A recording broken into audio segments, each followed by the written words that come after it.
Slides रहती हैं उसके बाद हम दोबारा से डिस्कस करेंगे। आप लोगों के बहुत इंटरेस्टिंग क्वेश्चंस हैं। होपफुली हम मिलकर सीखेंगे चीज़ें। चलें अब हम प्रोक्योरमेंट मेथड्स के ऊपर आते हैं। प्रोक्योरमेंट मेथड्स हमारे पास कौन कौन से हैं? एक तो हमारे पास ओपन बिडिंग होती है, रिस्ट्रिक्टेड बिडिंग होती है और डायरेक्ट कॉन्ट्रैक्टिंग होती है। तो जो हमारे पास ओपन बिडिंग है, अगर हम बात करें ओपन कॉम्पिटिटिव बिडिंग जिसको कहते हैं, तो it's a method where the procurement opportunity is publicly advertised and any eligible supplier can participate। जैसे कि अगर इसकी सिंपल अल्फाज में कहें कि it's a process where everyone gets a fair chance to compete, क्योंकि कॉम्पिटिटिव बिडिंग है और ओपन है। इसको आप नेशनल कॉम्पिटिटिव बिडिंग भी कहते हैं। ओपन बिडिंग में हर इंटरेस्टेड सप्लायर को इक्वल चांस मिलता है कि वो बिड सबमिट करे। हर इंटरेस्टेड सप्लायर से बिल्कुल ये मतलब नहीं है कि कोई भी अगर मतलब सप्लायर है तो वो किसी भी प्रोक्योरमेंट में किसी भी इक्विपमेंट के या गुड्स के टेंडर में पार्टिसिपेट कर सकता है। इसमें इंटरेस्टेड सप्लायर से मुराद है कि जो आपके स्पेसिफाइड आपने पहले ही एडवर्टाइजमेंट में डिफाइन किया है, वो वो सप्लायर से जो हैं वो पार्टिसिपेट कर सकते हैं। ठीक है। अब इसके की फीचर्स अगर हम बात करें तो इसमें क्या होता है, पब्लिक एडवर्टाइजमेंट रिक्वायर्ड होता है, मैक्सिमम कंपटीशन होता है, मोस्ट ट्रांसपेरेंट मेथड इसको कंसीडर करते हैं ओपन कॉम्पिटेटिव बिडिंग को, और ये जो है ना मोस्ट प्रेफर्ड भी आप कह सकते हैं मेथड है अकॉर्डिंग टू पेपरा। अच्छा, इसमें ना एक अगर जैसे एग्जांपल हम लेते हैं ना, if government department wants to construct a road, it will publish a tender in newspaper and online so that all contractors can participate, मतलब अकॉर्डिंगली जो भी टर्म्स कंडीशंस है। तो ये क्या है, एक ओपन कॉम्पिटेटिव बिडिंग है कि जिसमें आप जितने भी एलिजिबल बिडर्स हैं उन सबको ओपनली इनवाइट कर सकते हैं कि आप लोग आके इस तरह के हम कोई काम करने जा रहे हैं तो इसमें पार्टिसिपेट करें। इसी तरह हम अगर रिस्ट्रिक्टेड बिडिंग की बात करें तो it's a method where only a limited number of pre qualified suppliers are invited to submit bid. ठीक है। आपने इसमें एक चीज़ देखा हो कि हम लोग पहले कुछ टेंडर्स में ऐसे भी करते हैं कि या तो ईयरली कुछ डिपार्टमेंट्स प्री क्वालिफाई करते हैं अपने बिडर्स को, सप्लायर्स को, और फिर थ्रू आउट ईयर्स उनको ही सप्लाई मतलब सप्लाई ऑर्डर्स जो है वो देते हैं, उनके साथ कॉन्ट्रैक्ट एग्रीमेंट्स जो हैं वो साइन करते हैं।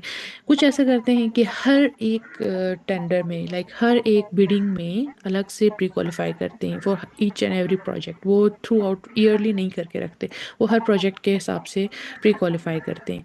वो क्या होती है, रिस्ट्रिक्टेड बिडिंग होती है। उसमें क्या होता है, only selected suppliers allowed to participate. आपने एक प्री क्वालिफाई किया, उसके बाद आप जो है उनको आप अलाउ करते हैं कि वो अब आगे से काम करें या पार्टिसिपेट करें। फॉर एग्जांपल अगर हम इसमें मैं आपको एग्जांपल दूं कि एक हाईली स्पेशलाइज्ड मेडिकल इक्विपमेंट हमें रिक्वायर्ड है। ठीक है। अब उसमें हम only certified suppliers can be invited, क्योंकि आप ओपन नहीं कर सकते सब उसमें आके पार्टिसिपेट करें कोई भी वेंडर। ठीक है। आपने रिस्ट्रिक्ट किया है कि इसमें अगर लेट्स से कोई आप सीटी स्कैन खरीद रहे हैं, it's highly complicated medical equipment, तो उसके लिए आपके पास एक प्री डिफाइंड क्राइटेरिया के बाद आपने प्री क्वालिफाई किया वेंडर्स को कि जिनके पास कोई एक्सपीरियंस होगा, या आपने क्राइटेरिया सेट करना है कि ये एक्सपीरियंस होगा, उनके पास स्टैंडर्ड्स हैं कुछ सर्टन, उनके पास जो है रजिस्ट्रेशंस हैं जिनके बेस पे आप उनको अलाउ करें। तो इस तरह की बिडिंग को क्या कहते हैं, रिस्ट्रिक्टेड बिडिंग, जिसमें आपकी फीचर्स अगर देखें तो लिमिटेड कंपटीशन होता है इससे, लेकिन गैर ज़रूरी नहीं, लिमिटेड होता है, टाइम सेव हो जाता है, आप उसको जस्टिफिकेशंस दे सकते हैं। और ओपन बिडिंग से ना ये प्रोसेस थोड़ा फास्टर होता है, रिस्ट्रिक्टेड बिडिंग जो है। बाकी तीसरी चीज़ है डायरेक्ट कॉन्ट्रैक्टिंग, जो इसमें आपके पास सिंगल सोर्स होता है, और इसके पेपरा ने जो है रूल्स भी डिफाइन किए हैं कि सिंगल कॉन्ट्रैक्टर सोर्स या फिर डायरेक्ट कॉन्ट्रैक्टिंग किन किन वजूहात पे किया जा सकता है या किन सर्कमस्टांसिस के अंडर कर सकते हैं। अगर आप बात करें तो कोई एक सिंगल सप्लायर होगा जिसके साथ कोई भी कंपटीशन नहीं होता, या direct organisation directly buys from one supplier, या फिर ये ना अक्सर सर्विसेज के केस में होता है, या फिर बहुत ही हाईली कॉम्प्लिकेटेड ऐसी चीज़ है जिसमें नेशनल सिक्योरिटी भी इन्वॉल्व होती है, या फिर जिनके जैसे भी ये डिफाइन है 41C, I if I am not wrong, पेपरा के अकॉर्डिंगली जो रूल है इसमें डायरेक्ट कॉन्ट्रैक्टिंग का कहा गया, व्हीकल्स के केस में ये डायरेक्ट कॉन्ट्रैक्टिंग अलाउ है, या फिर इंटर गवर्नमेंट के केस में डायरेक्ट कॉन्ट्रैक्टिंग अलाउ है। लेकिन ये ना कुछ आपके जो सर्विसेज हैं उसमें भी होते हैं। जैसे हमारे पास हाईली कॉम्प्लिकेटेड अगर कोई इक्विपमेंट है, फॉर एग्जांपल कोई एमआरआई मशीन है या कोई सीटी स्कैन मशीन है, तो आपकी जब सर्विस मेंटेनेंस की बारी आती है तो उसमें आपको पता होता है कि हर एक बंदा उसकी सर्विस मेंटेनेंस नहीं करते। वो उनके ओरिजिनल इक्विपमेंट मैन्युफैक्चरर्स जो हैं उनकी तरफ से उनके सोल डिस्ट्रीब्यूटर्स मौजूद होते हैं हर कंट्री में। तो आप उनके बगैर किसी और को ये वैलिडेशन का जो है कॉन्ट्रैक्ट उनके साथ नहीं कर सकते। तो वो क्या है, डायरेक्ट कॉन्ट्रैक्टिंग का केस होता है। आप उसको एडवर्टाइज नहीं करें, डायरेक्ट कॉन्ट्रैक्टिंग के थ्रू भी उनके साथ आप जो है कॉन्ट्रैक्ट अवार्ड कर सकते हैं उनको। ठीक है, तो ये चीज़ है। अगर हम अब आगे से एक सवाल मैं आपसे पूछूं, which is the most transparent procurement method which encourages competition, तो आप लोग क्या बताएंगे? जो भी हमने ऑलरेडी डिफाइन किए हैं तीन, इनमें से it's just a quick test एक तरह से। नुमान शिफा हमारे साथ थ्रू आउट हैं सेशन में और बड़े अच्छे से सुन रहे हैं। Good. Open open competitive bidding, national competitive bidding, and also is also a restricted process. Mohammad Umar, national competitive bidding is also a restricted process, ये कैसे आप कह रहे हैं रिस्ट्रिक्टेड है? ये तो ओपन है, फिर ये कैसे रिस्ट्रिक्ट हुआ? हाँ, अगर आप कह रहे हैं कि सर्टेन जो टर्म्स कंडीशंस जो क्राइटेरिया आप सेट करते हैं उस पे अगर आप कह रहे हैं कि ये रिस्ट्रिक्टेड है तो फिर पता नहीं, या फिर आप ये मुझसे पूछ रहे हैं कि नेशनल कॉम्पिटिटिव बिडिंग जो है रिस्ट्रिक्टेड प्रोसेस है।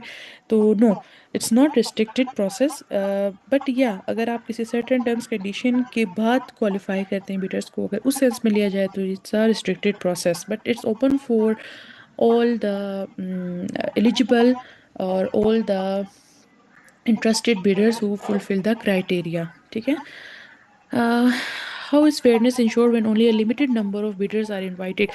limited number of bidders किस चीज़ में इनवाइट हैं? जो आपके हमने जो अभी डिस्कस किया है ना ऑलरेडी, जो इसमें रिस्ट्रिक्टेड बिडिंग में, जिसमें आपने प्री क्वालिफाई करना है बिडर्स को, क्योंकि वो नेचर ऑफ वर्क ही इस तरह से, तो उसमें आपकी फेयरनेस इसी तरह से इंश्योर होगी कि आपने out of random bidders selective bidders लिए हैं, और वो सिलेक्टिव बिडर्स खुद से नहीं लेना रैंडमली, वो भी किसी क्राइटेरिया को पास करके आएंगे। ठीक है, तो इससे आपकी फेयरनेस इंश्योर हो जाती है। ओके जी, open bidding, open bidding, open bidding, yes, ये ही आंसर है कि ओपन बिडिंग है। और ओपन बिडिंग जो है नेशनल कॉम्पिटिटिव बिडिंग भी कहलाती है, ये ट्रांसपेरेंट मेथड भी है, और मोस्ट कॉम्पिटिटिव जो और या यूज़फुल या एडवेंटिशियस मेथड है वो भी यही है। अ, जी, सबके सबके आंसर्स हैं और सब सुन भी रहे हैं, ये तो बड़ी अच्छी बात है। मोहम्मद अम्मार इसहाक, बड़ा अच्छा आपने बताया है, गुड। अच्छा जी, इससे हमें वैल्यू फॉर मनी भी मिल जाएगी, गुड गुड गुड। चैलेंज सारे सुन रहे हैं और सारों को पता चल गया है कि ओपन कॉम्पिटिटिव बिडिंग ही मोस्ट ट्रांसपेरेंट और encourages competition. So going further, अब बिडिंग प्रोसीजर के ऊपर आते हैं। हमारे पास कितने बिडिंग प्रोसीजर